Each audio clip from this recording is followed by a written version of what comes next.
This video shows how to install the 4-inch Smart Touchscreen into an 86-watt box.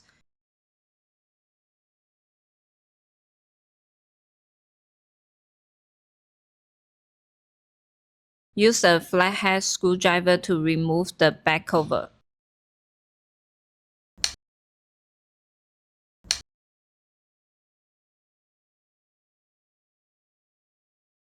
Align the mounting holes with the wall box.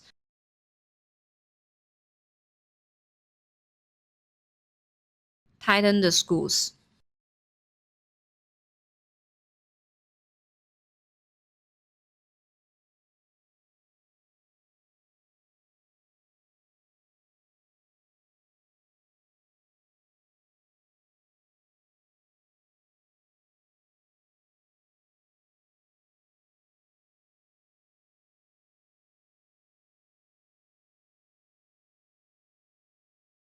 Reattach the touchscreen.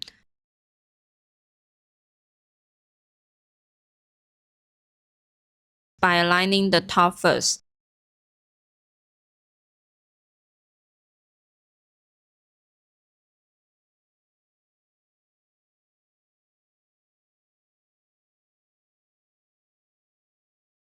And pressing the button into place.